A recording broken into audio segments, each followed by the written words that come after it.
Ito ang Presidential Broadcast Service. Radyo Pilipinas. Radyo Publiko Ng bagong Pilipinas para sa bagong Pilipino. Naghahatid ng mahahalagang balita at impormasyon na guugnay ng pamahalaan sa sambayanan. Tulay sa himpapawid ng serbisyo publiko. Radyo Pilipinas. Radyo Publiko. Ang boses ng Pangulo. Sa Iloilo, Radyo Pilipinas. 585 AM. Oras sa Radyo Pilipinas, Philippine Standard Time, alas 8:01 sa aga. Nagapanguna nga balita sa syudad, sa mga banwa, sa probinsya sa Iloilo, kag kaingon nga mga probinsya. Mga pananawon sa likod sang mga balita. Inyo mabatian sa Radyo Pilipinas Iloilo News. Mga balita nga magasugata sa inyo nga aga. Ginbantayan, ginsunod, gintipon sang Radyo Pilipinas Iloilo News Team. Gikan sa hulot balitaan. Diretso sa inyong palamatian. Yarian! Radyo Pilipinas Iloilo News.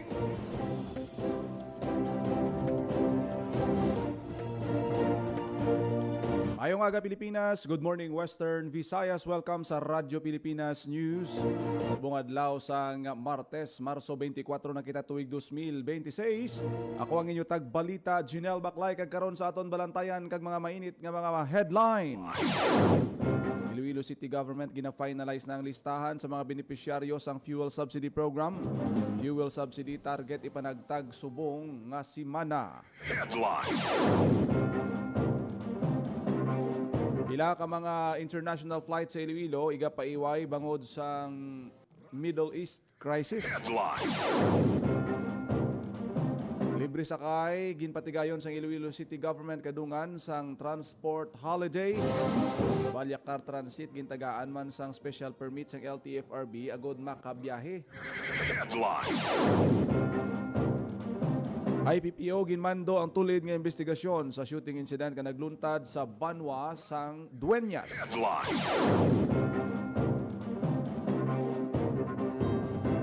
Kag Senado gin-review ang franchise application sang power utilities sang Prime Electric.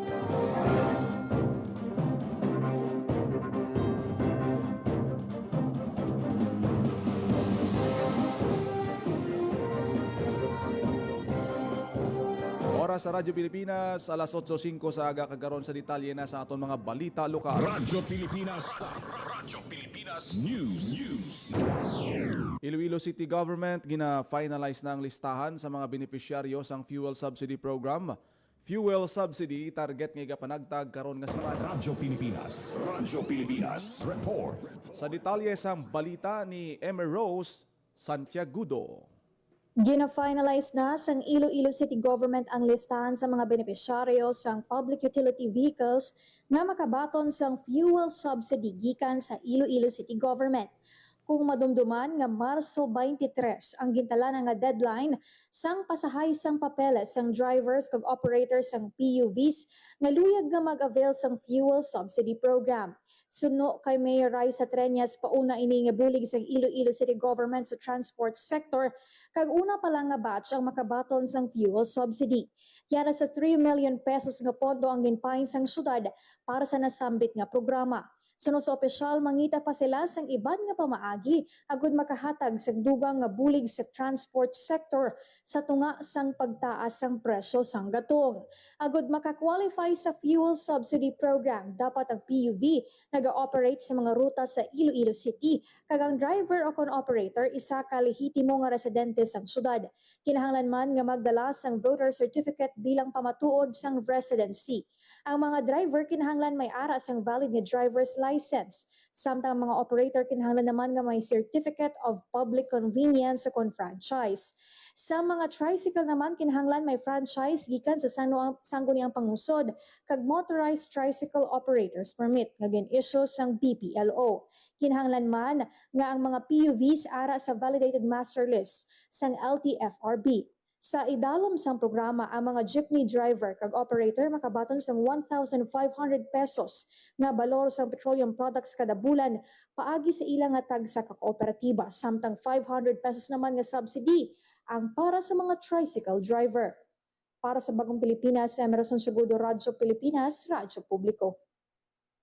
Radyo Pilipinas. Radyo Pilipinas News. Ginanunsyo sa pamunuan sang Cebu Pacific Air nga magapatuman sila sang frequency reduction kag flight cancellation bangod sang Middle East crisis. Lakip sa mga ipaiway nga ruta ang Iloilo Bangkok Iloilo, ang Iloilo Singapore Iloilo. Sa advisory sang Cebu Pacific, suspendido temporaryo ang Iloilo Bangkok halin Abril 17, tubtob Oktubre 24, samtang sa Hunyo 15 naman tubtob Oktubre 23. Ang lupad sang 5J283 Iloilo Singapore Iloilo kag sa Hunyo 16, tubtob Oktubre 24 naman ang lupad sang 5J284 Iloilo Singapore Iloilo. Wala naman na-meet lang sa listahan ang Iloilo Hong Kong Iloilo nga isa sa 3 ka international flights sa paluparan sang Iloilo. Radyo Pilipinas. Radyo Pilipinas News. Libre sakay ginpatigayon sang Iloilo City Government kadungan sang ginhiwat nga transport holiday. Radyo Pilipinas. Radyo Pilipinas Report. Sa detalye sang balita ni Emerald Santiagudo. Bilang sabat sa untat biyahe sang pila ka transport cooperatives sang Lunes, nagpatigayon sang libre sakay program ang Iloilo City Government kadungan sang transport holiday. Tigduwa ka bases sang Iloilo City Government ang gin-dispatch sa Arevalo Plaza, Mandurriao Plaza kag Haro Plaza pakadto kag pabalik sa Plaza Libertad umbis sa alas 6 sang aga tubtob alas 10 sang aga. Sa hapon naman ang libre sakay nagdulong sa mga pasahero pabalik sa Arevalo Plaza, Mandurriao Plaza kag Haro Plaza. Ang libre sakay naglawig tubtob alas 8 sa gabi. Ginpahayag ni Iloilo City Mayor Raisa Treñas nga ginarespeto niya ang transport cooperatives sa ilang pagpatigayon sa transport holiday agud magpanawagan nga pasakaan ang sukot sa presyo sa ilang mga pamasahe. Para sa Bagong Pilipinas, Emerson Segudo, Radyo Pilipinas, Radyo Publiko. Radyo Pilipinas. Radyo Pilipinas News. Pagbiyahe sang series bus sa pila ka ruta sa syudad sang Iloilo ginaprubahan sang LTFRB kasunod sang ginpatigayon nga untat biyahe sa mga jeep. Radyo Pilipinas. Radyo Pilipinas Report.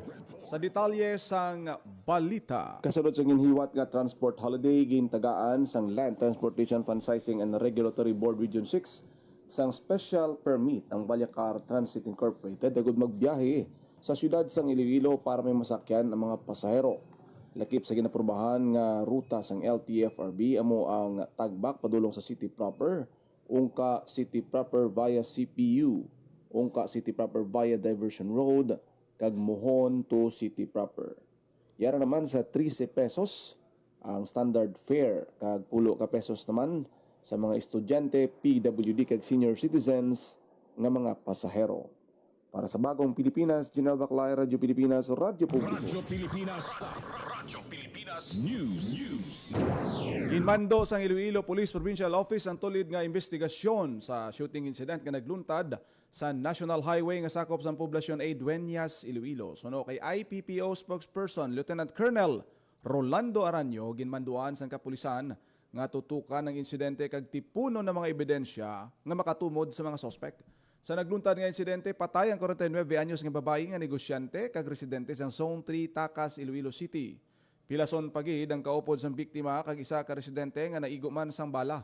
Naibaluan nga nagpundong sa lakyan sang biktima bangod sang problema sa makina kag nagrefill sang ilang nga radiator. Samtang ginakayong sa lakyan, hinailang sila nga ginparakan tiro sa mga sospek nga sakay sang pula nga salakyan kag madasig naman nga nagpalagyo padulong sa ruta padulong sa syudad sang Iloilo. Radyo Pilipinas. Radyo Pilipinas News.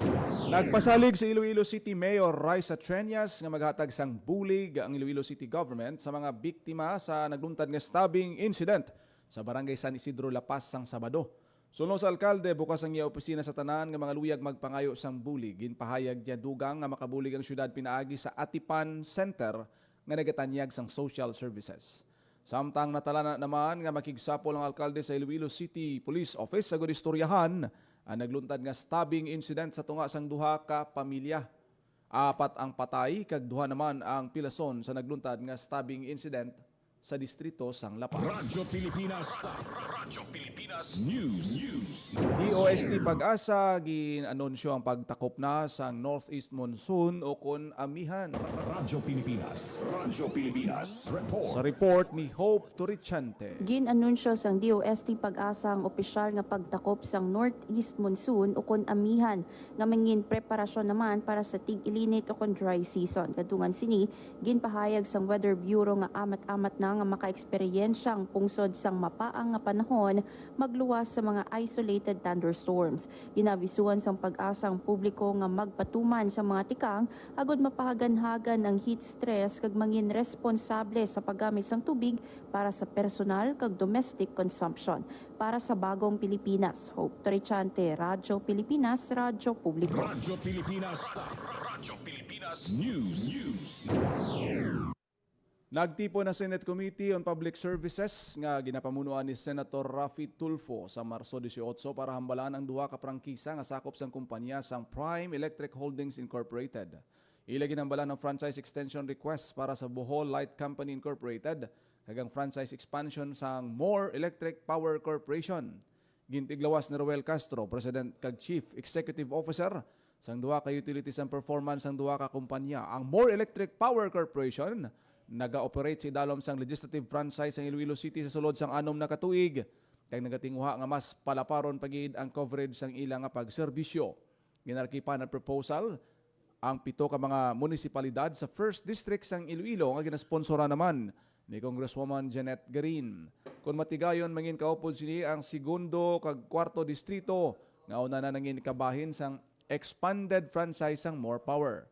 Gin-highlight man ni Castro ang importante nga operational improvement sang More Power sumugod nga nag-operate ang power company sa siyudad sang Iloilo. Natigayon man nga mapanubo ang system loss sumalin 28% sa 5% na gid lamang kagin padamo pagid ang customer base gikan sa 62,000 tubtob sa 107,000.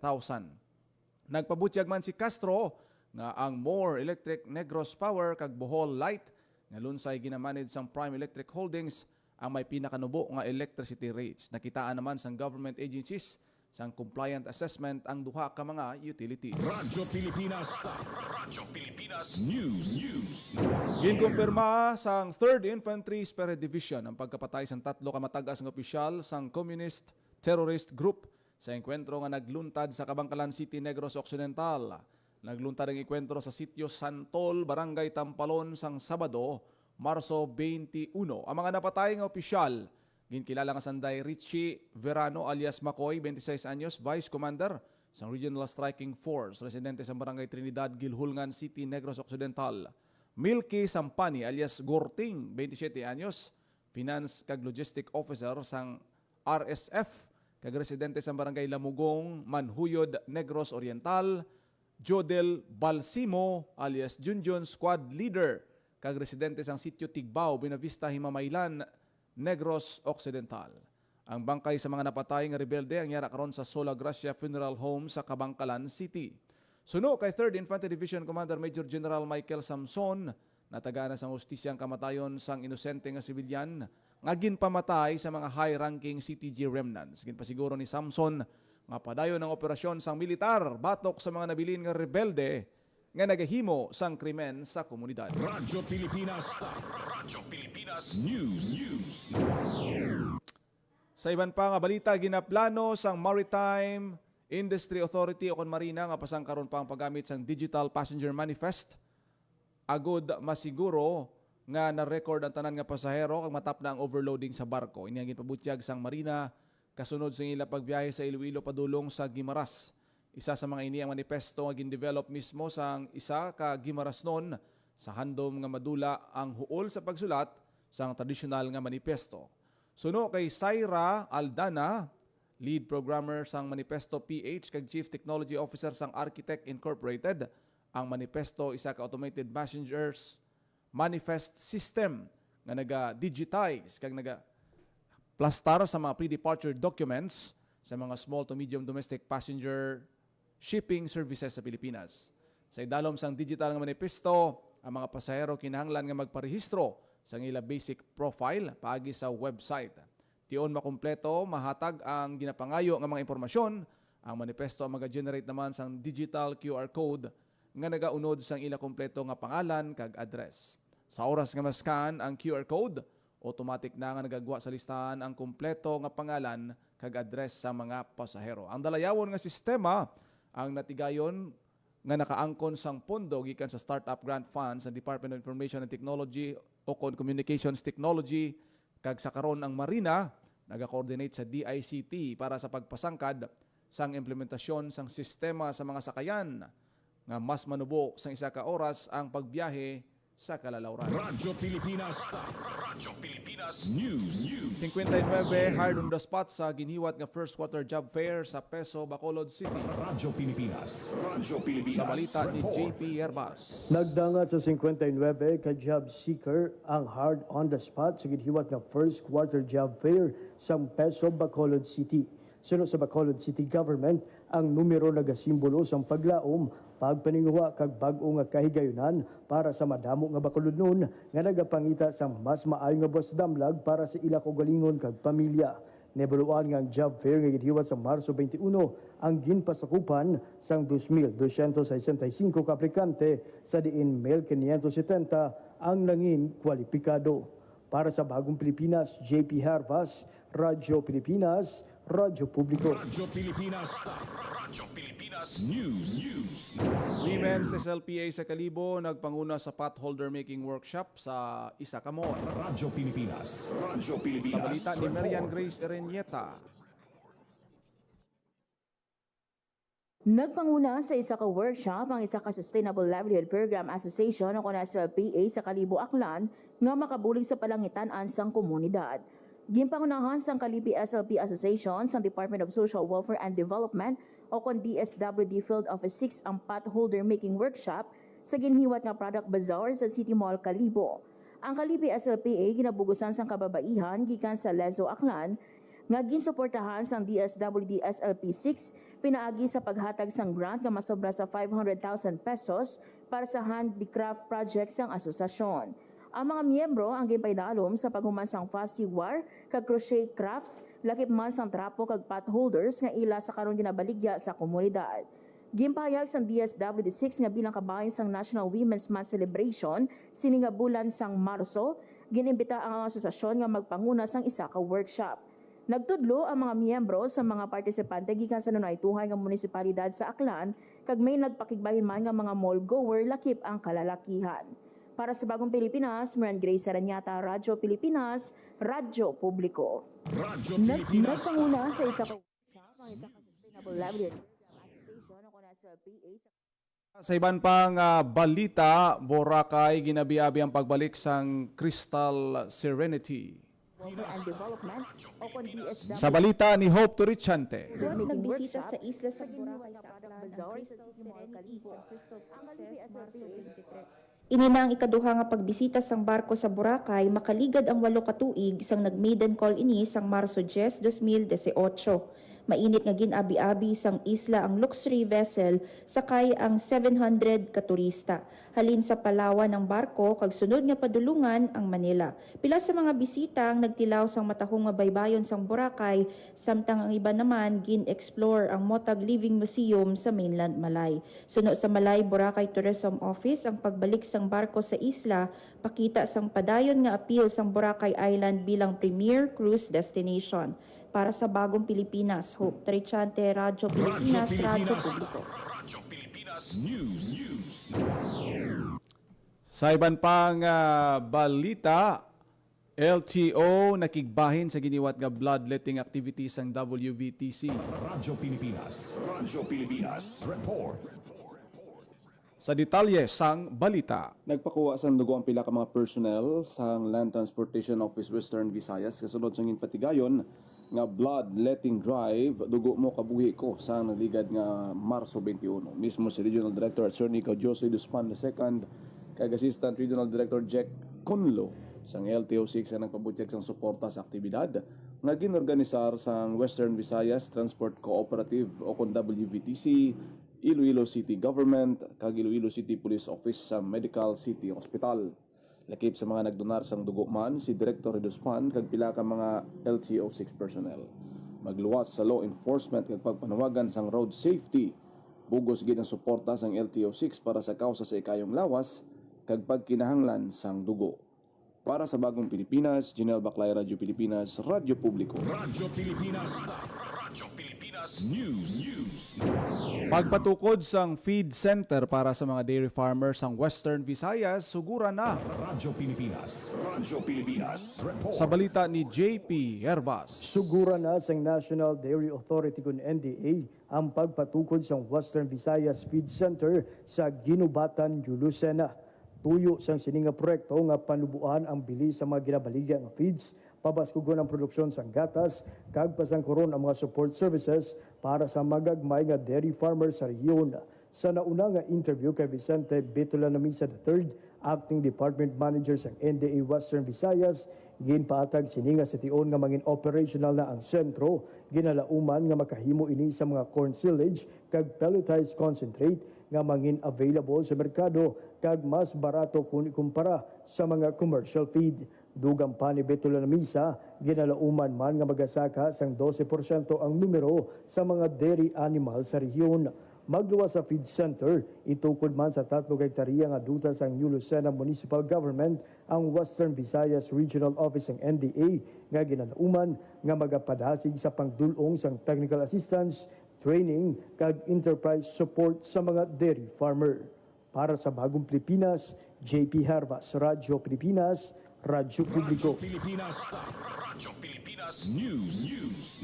DepEd Western Visayas magahiwat sang intense training para sa mga atleta nga magatiglawas sang rehiyon sa Palarong Pambansa 2026. Radyo Pilipinas. Radyo Pilipinas. Sa balita ni Marian Grace Erenieta.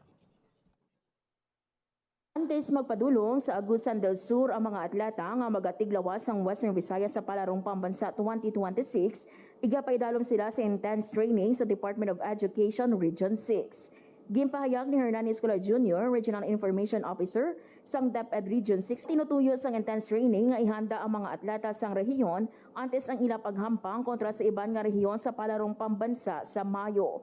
Dugang pa ni Escolar nga sa karon ginadihon pa ang guidelines sa pangdako ang pagpasalamat sang regional office. Bangod una na nga nag-signify si Pasig City Mayor Stephen Palmares nga bukas ang mga sports facilities sang syudad para sa training sa mga atleta.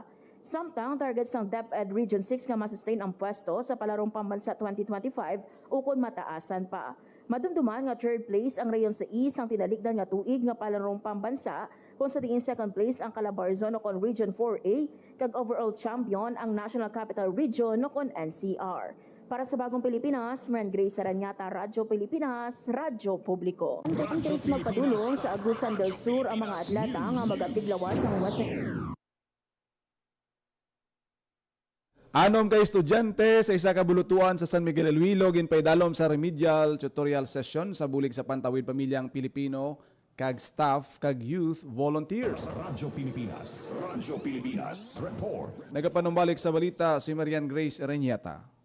Nag-organisa sang remedial tutorial session sa 6 ka estudyante sang Santo Angel Elementary School sa San Miguel, Iloilo ang mga Pantawid Pamilyang Pilipino Program o kon 4P staff kag ang youth volunteers. Sining karon lang natapos na sa mga learner ang ikatatlo nga session nga nagatuyo nga buligan ang mga non-readers nga i-develop ang reading skills kag i-enhance ang performance sa National Achievement Test o kon NAT, partikular sa English, mathematics kag reading comprehension. Ang sessions ginhiwat kaupo ng San Miguel Municipal Operations Office kag ang buluthuan sa pagbangunan ni Head Teacher na ni V. Pastelero, kaupo ng duwa ka licensed professional teachers nga Sanday Maria Lisel Takaysan nga anay Municipal Exemplary Child kag Joliesa Aldamar nga mga pareho nag-volunteer para sa inisyatibo. Para sa Bagong Pilipinas, Marian Grace Aranyata, Radyo Pilipinas, Radyo Publiko. Sa iban pang balita, ginpabugal sang lokal nga panguluhan sang Miag-aw ang student athlete nga si Keith Cyrene Frigeliano matapos ginpasidunggan nga most Bernadald athlete sa archery.